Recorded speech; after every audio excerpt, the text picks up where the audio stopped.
What's up, squad? It's your squid. You already know what the video is about. These guys, the people that support my channel. Aaron on that list suggested I watch this one, or recommended that I watch this one, so I am. If you want a guaranteed reaction to something that you have suggested I watch, or request I watch, join my Patreon like Aaron did, and it'll happen. Let's get straight into it though. NASCAR's ultimate underdog, Alan Kulwicki, the Underbird. Let's do it.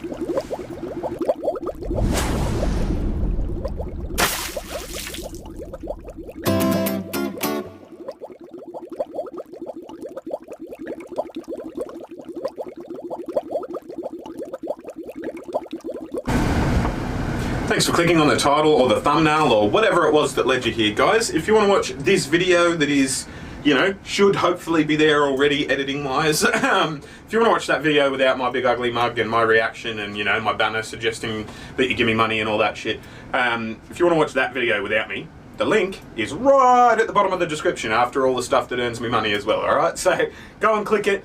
Don't give me shit in the comment section, just go and click it and watch it there if you don't want to hear me or you don't want to see me pausing it and all that jazz, because, you know, the purpose of this video is for me to observe and react. Get it? Good? Got it. Let's do this. How's it going, everybody? Today let's talk about another one of my favorite race car drivers of all time, Alan Kulwicki. Throughout his career, Alan was a total oddball in NASCAR. As always, this guy is a fucking amazing content creator as well, so like, even if you don't want to watch it specifically without my reaction, go and click it and give the guy a like.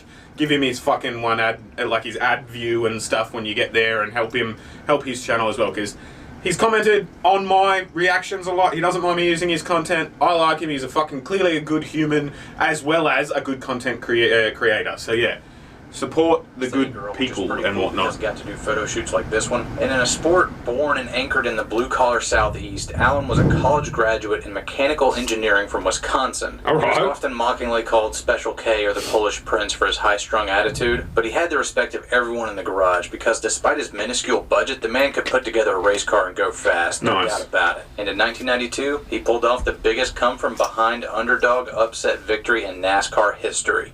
Alright, let's talk about it.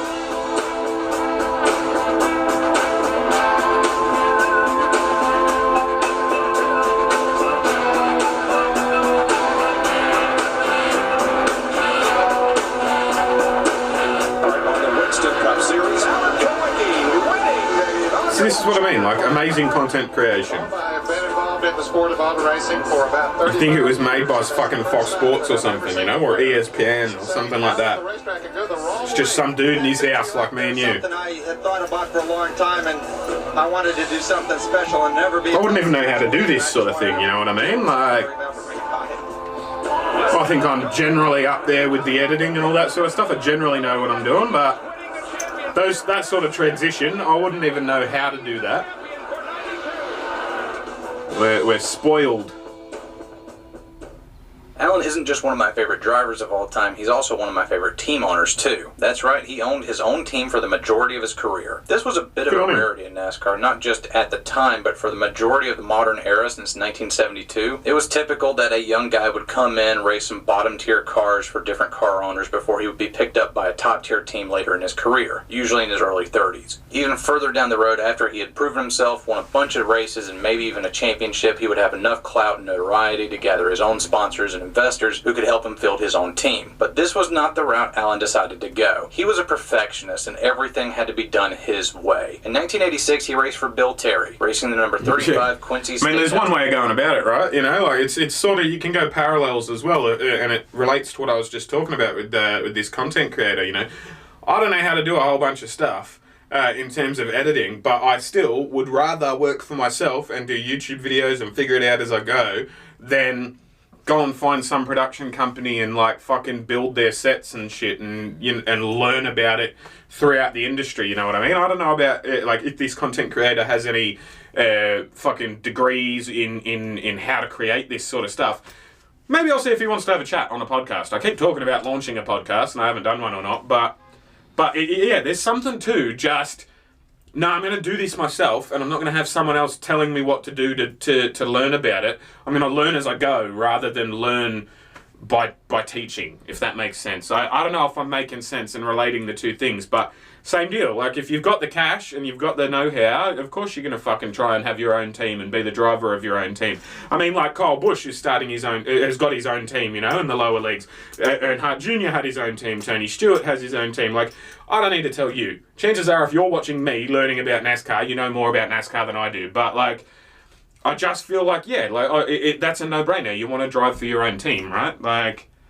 forward until Terry decided to back out of the season about halfway through. 31-year-old Allen, perhaps seeing an opportunity, decides to just buy out the team outright and run it as a one-man operation. He gets some volunteers and eventually some full-time guys, almost all of which come from teams that they themselves had owned at one point or another. Allen had hoped, since they had the same mentality of doing things for themselves, they would see his way of doing things and embrace his perfectionism. Get out of my head, bro! Some did, some didn't. Ray Evernham was one of those guys who didn't. Future crew chief for the multi-time champion Jeff Gordon would work for Allen for just 6 weeks before quitting. He once stated that Allen was a genius, there was no doubt about it, but he paid for it with his personality. He was impatient, and he would ride you for everything. And according to Alan Kulwicki's crew chief, Paul Andrews, one guy lasted just 2 hours. Wow. He was hired at 10 a.m. on a Monday, went out for lunch at 12, and never came back. Despite all this, Allen ends the 1986 season with just 2 full-time crew members, 1 car, 2 engines, and the Rookie of the Year award. He finished the season 21st in points out of 120-plus drivers who made starts that year, despite only running 23 out of 29 races. He has only 1 finish outside the top 30, and an average finish of 15.4, with 4 top 10 finishes. Fuck, you take that. It's better than poking the eye with a sharp stick, innit?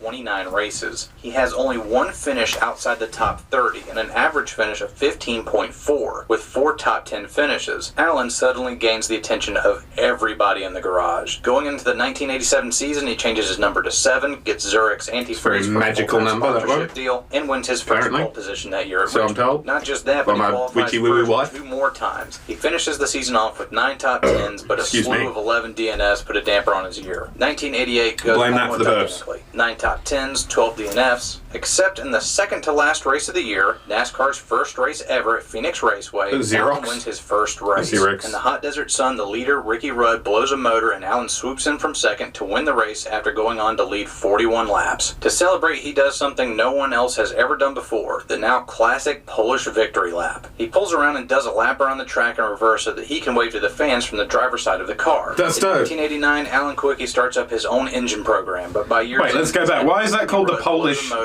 Except in the second to last race of the year, NASCAR's first. Erin mentioned that when she sent me the link. Erin said, "Fucking, you know, inventor of the Polish victory lap," and I was like, I don't know what that is. I didn't say that. I just went along with it and pretended like I did. But like, yeah. Interesting. It's cool that this guy was the first to do it. The leader, Ricky Rudd, blows a motor and Allen swoops in from second to win the race after going on to lead. But why Polish? Like, is that just a American shorthand that I don't understand as an immigrant? Polish victory lap. He pulls around and does a lap. Like Polish means backwards or something? Is that inherently racist? I don't know.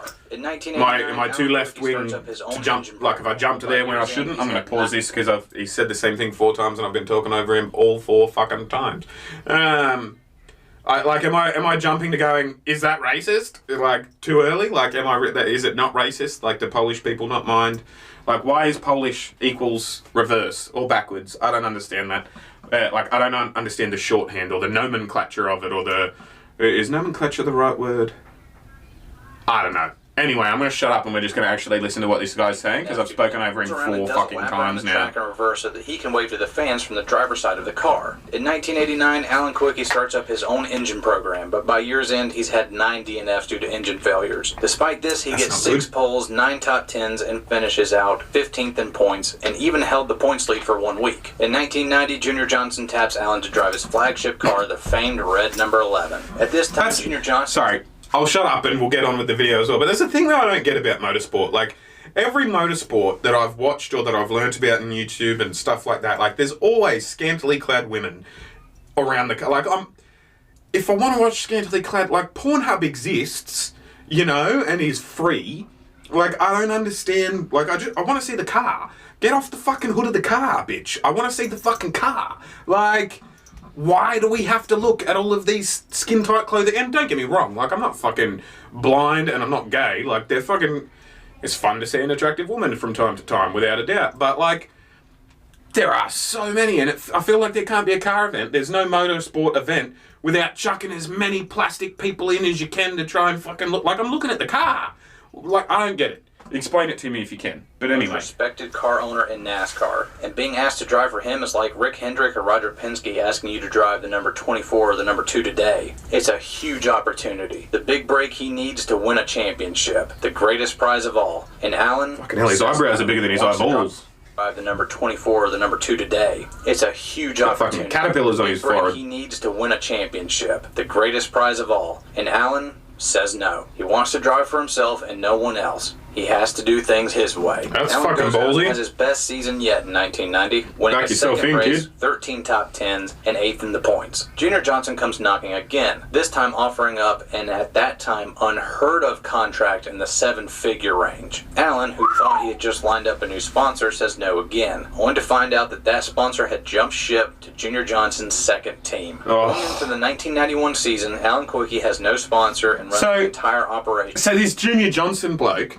not only is he trying to get this driver, and the driver's like, respectfully, no thanks, I'm going to drive for myself, but then he goes and gets the sponsor of that guy to make his life like, what a cock. What a fucking cock. I mean, do we like that guy? Let me know, squad. Like, do we like that guy? Do we not like that guy? On face value, that guy sounds like a bit of a dick to me. But, again... I fully acknowledge I don't know what I'm talking about. U.S. Army sponsors Allen in the Daytona 500 for a one-race deal, which it's only the back half of a car. Where's the front half of that car? Entire operation out of pocket. Lucky for him to support the Gulf War effort, the it's just the back half of a car. What's going on? Daytona 500 for a one-race deal, which gave us this job. The next 3 races, Allen runs a plain white scheme, still in search of a sponsor. And the 4th race of the year, he gets lucky. The restaurant chain Hooters sponsors a car that doesn't make the race. The race is in Atlanta, the home city that they're based out of, and they want somebody to fly their colors. Allen obliges on another one-race deal. He finishes 8th that day, and he and Hooters work out a full-time deal for the rest of the year. Which results in their now iconic white and orange scheme. Allen wins his 3rd race ever at Bristol Motor Speedway that year, and Hooters extends their sponsorship through 1992. And Allen gets it in his head that this is the year he can make a run at the championship. He has only 3 wins to his credit, but now he has some sponsorship dollars rolling in. I'll tell you what, like, he has all the kinks worked. Regardless of everything, like, you gotta love a guy that backs himself like that, you know what I mean? That just goes, nah, I'm gonna do it my way.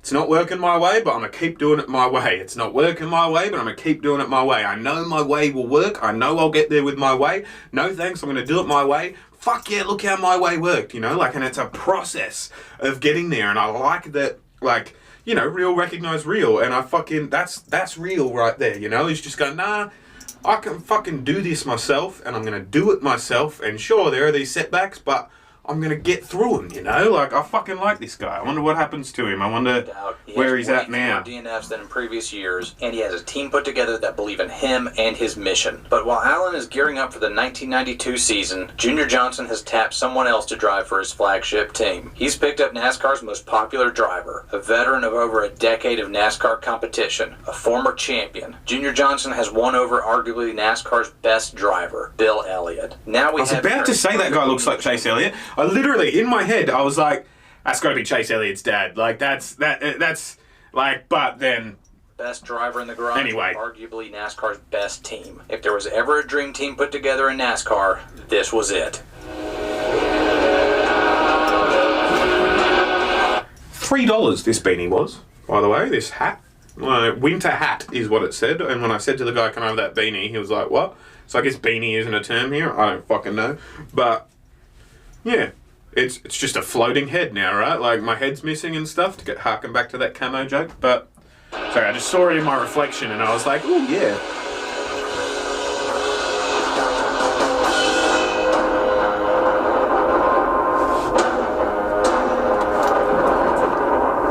Is he related to Jimmy Johnson?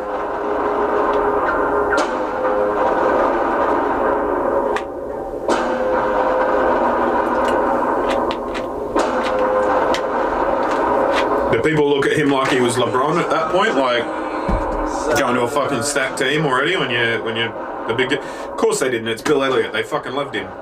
Everyone fucking loved Bill Elliott. Like he's the one that like removed himself from the popular driver poll, right? Because he was just winning it back to back to back. I'm pretty sure. Came back from 2 laps down to win at Talladega. All right, I didn't know that about him. That's pretty fucking cool.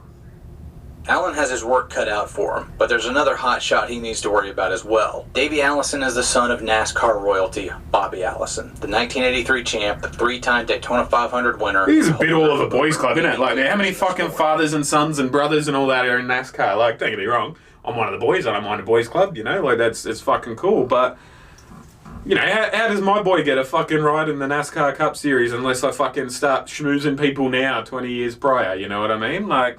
Who should I be schmoozing? Let me know. But Davey's already made a name for himself too. He's only been competing full-time for a few years, and already he has racked up over 12 wins. He is NASCAR's heir apparent. He will hold the torch for the sport going through the 90s. And in the first race of the 1992 season, the Daytona 500, he follows in his father's footsteps and wins. Alan finishes 4th. Not bad. The second race spells disaster though. A mid-race problem causes them to go many laps down. He finishes out 31st. At Richmond he bounces back and finishes 2nd. He's right back in it. Atlanta marks 1 year since he got his new sponsorship deal, and he finishes 7th. Again, so far so good. Yeah. Keep in mind that most champions score the Cup with an average finish between 9 and 11. Allen is on track to hit that, but a late race engine failure at Darlington the next week ends with an 18th place finish, which isn't that bad considering that there were 39 cars on the track that day. So it's no biggie. It's a 29 race season, so we still have plenty of time to work. Yep. So which has competition been up to in these first 5 races? Davey Allison won the first race, finished 2nd, and then had 3 straight 4th place finishes. He's the point leader by a pretty big margin at this point. But how about that dream team between Bill Elliott and Junior Johnson? How are they doing?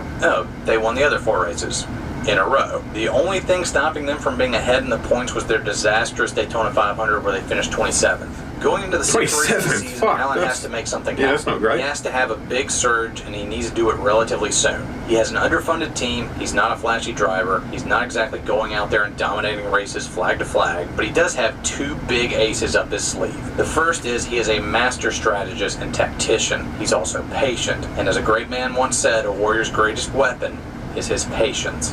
Allen is content to just ride around the track all day in the top 10 so long as he is ahead of the points leaders. No need to risk one of his precious few cars trying to pass someone who is behind him in the points. He is one of the most consistent drivers in the garage. Only equipment failures have bruised his overall finish this year. That's not to say that he doesn't want to win, but he just always had his eye on the big picture. He had no problem with waiting, ceaselessly biding his time for the right moment. Patient, yeah, absolutely. It's a competition, it happens. Davey Allison wrecks out and finishes 20th. Big old wreck. Bill Elliott has a problem too and goes 30 laps down, finishing 20th. And Allen 30 laps wins, down. All right. claws his way back up to 5th in points and will never again fall out of the top 5 in points all year. This brings me to the second ace he has up his sleeve. He is one of the most skilled stock car drivers in America. But how? How has this northern invader mastered this traditionally southern sport with such precision? How has he conquered the high banks of Bristol Motor Speedway, the world's fastest half mile?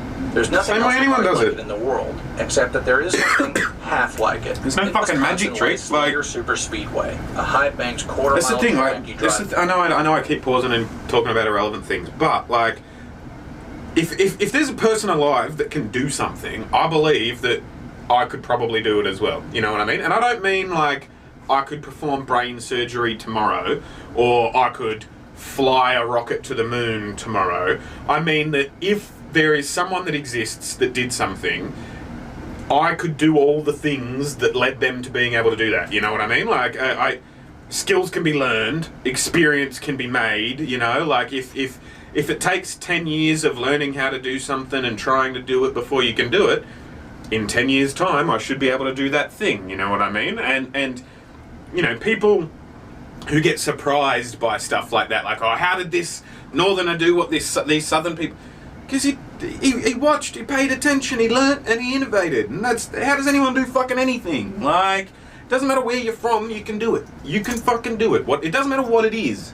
If someone's done it, you can do it. It's doable. Like, it's a thing. Anyway. Bristol, hard in the gas early, very light on the brakes, and constantly running at breakneck speed. If Bristol is the world's fastest half-mile speedway, then Slinger... If them, why not us? If that guy, why not you? You know what I mean? Like, if Even if they took 40 years of trying, well, it might take me 40 years of trying, but if he did it, I can fucking do it, you know? So, like, anyway, I'm getting on it a bit ranty now, but yeah. The world's fastest. You drive much like Bristol. Hard in the gas early, very light on the brakes, and constantly running at breakneck speed. If Bristol is the world's fastest half-mile speedway, then Slinger is the world's fastest quarter-mile speedway. All right. And Allen, he's the 1977 track champion at Slinger. He knows about as good as anybody how to navigate a NASCAR-style bullring and win. Before his death in April of 1993, Allen only ever won 5 races in his entire career, and only won multiple races at one track, Bristol. Why? Because he got a lot of practice in Wisconsin. Through the spring season and all throughout the summer stretch, Allen never suffers another DNF. He is always running at the end of the race. What few races he does run poorly at aren't as bad as they could have been, especially compared to his competition. Davey Allison has been involved in several terrible accidents this year and has about as many injuries to match. Despite all that, he hasn't left the top 2 in points up to this point. His problem is that for every top 5 he gets a DNF or a sub-25th place finish to match. Bill Elliott, however, is doing great. All through the spring and summer stretch, he never finishes outside the top 14. But he never wins a race during this period either. He now has a sizable lead over Davey and Allen and is poised to win his 2nd championship. But in the September Martinsville race, that all changes. Bill finishes 30th. And his October run isn't any better. He has one good run at Rockingham and finishes 4th, but in the second to last race, his engine overheats under the sun at Phoenix Raceway. Davey Allison wins, notching his 5th win of the season and getting the points lead back that he lost over the summer. Allen finishes 5th, moves into 2nd in points, just 30 points behind the leader. Behind him sits Bill Elliott, now 3rd, 10 points behind Allen. Let's go, Allen. The race of the year is at Atlanta Motor Speedway, and there's a lot going on that day in November. Hell yeah. Richard Petty's last race, Jeff Gordon's first race. 3 guys have a realistic shot at the championship, with 3 other guys mathematically still in it. Alan Kulwicki and his team have altered the front logo of the nose of their car with Ford Motor Company's blessing, of course, so that their number 7 Thunderbird is now the Underbird. It's basically a madhouse down there in Atlanta that day, and on lap 2 it all goes south. Big old Greg. Oh no! Oh, that wasn't him. Oh, big collection down there on the bottom there. I think I saw Alan Kulwicki on the bottom of the racetrack getting through.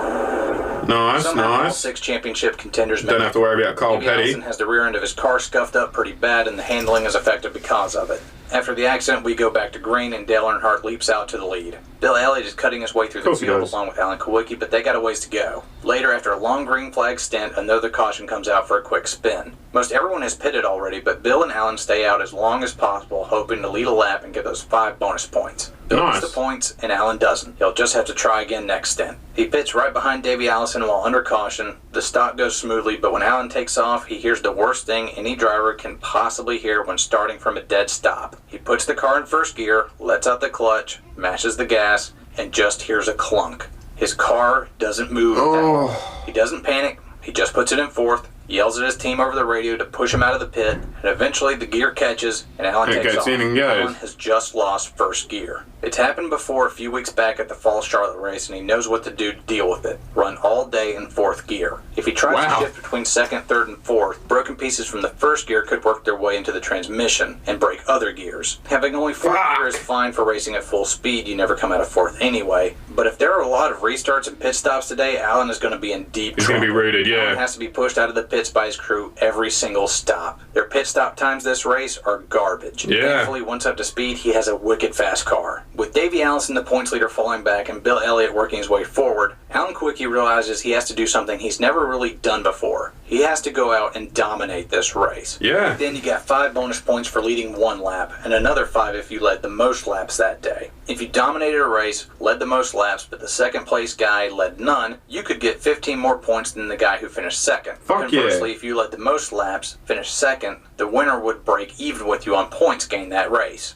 Alan, only 10 points ahead of Bill, decides to go all out. Yeah, balls to the wall, bro. To the front. If Davey Allison gets his car squared away, he has to pedal to the metal. Better to clinch the championship. He's running just inside the top 10. Bill and Alan pounce on the opportunity and work their way through the field to take 1st and 2nd spot. What ensues is one of the craziest stretches of any race ever. They start swapping the lead back and forth, both of them knowing that 5 points gained from leading the most laps could decide the championship. They race each other hard, too. Yeah, They're I running bet. flat out as fast as they can, and their cars are so close together you probably couldn't slip a piece of paper between them. Yeah, Bob fuck. Jenkins, Ned Jarrett, and Benny Parsons up in the booth call out contact between the two so often they just give up. They just stare on with the viewers at home watching these two guys slug it out. Fuck. Long green flag stints help Allen's transmission problem. While there are 5 more cautions that day, they come at opportunely timed moments at the tail end of long green flag runs. The damage is kept to a minimum, so he's still in this. About Nice. midway through the race, Davey Allison crashes out, and now it's just a duel between Allen and Bill. Let's go. Bill leads the most laps today and wins. He still has to have Allen finish 3rd or worse. That would lead to a tie, and the winner of more races would prove to be the tiebreaker.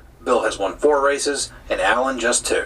Allen is in control of his own destiny. Come on. I mean, Just has he to wins, do one right? more lap than Bill But and finish 3rd or better. The two keep battling up front all day. There are 20 lead changes that day, and Bill and Allen won't let the other out of their sight. Finally, in the last leg of the race, Allen does it. He mathematically clinches the most laps led with 103. Bill Elliott will go on to lead 102. The war isn't over, though. Allen still has to finish in the top 3. The final leg of the race is a long one, and nobody has enough fuel to make it to the end. Bill and Allen stop for quick splash-and-go pit stops. No tires, just Sploosh, fuel. fuck off. Allen shows his hand and goes in first to get 3.5 seconds worth of fuel. Gasman Tony Gibson awkwardly hooks up to the car, and the team doesn't know if they got enough in. The official time of the pit stop, 3.4 seconds. They weigh the shit. can, and they determine that they might come up a bit short. They tell Allen to conserve fuel but not let the number 11 of Bill Elliott slip away. Bill comes in just a bit later and also takes in 3.4 seconds worth of fuel. Bill rolls out of pit road, gets up to speed, and he still has the lead of the race. Allen runs a delicate dance for dozens of laps, conserving fuel but maintaining second place. And then, the final lap winds down, and he finishes the race in 2nd. Bill Elliott wins his 5th race of the season, but comes up just 10 points short of Allen in the championship.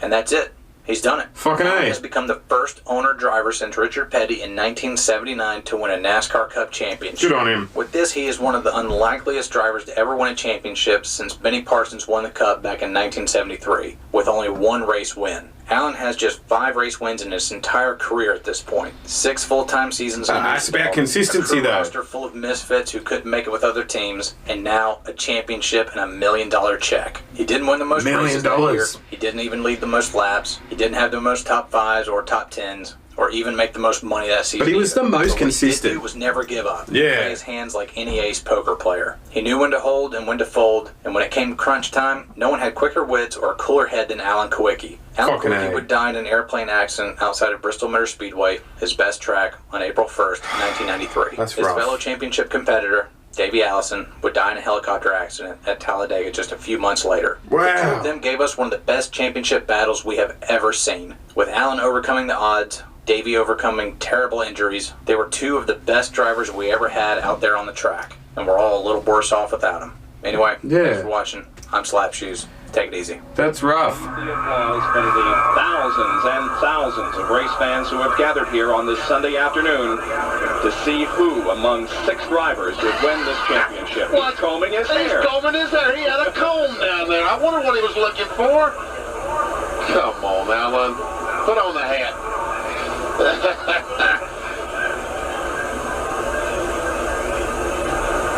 Well, Combing his hair, pretty that's down funny. there.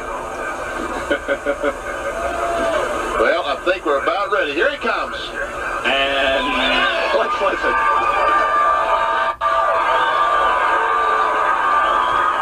Good on him. Good on him.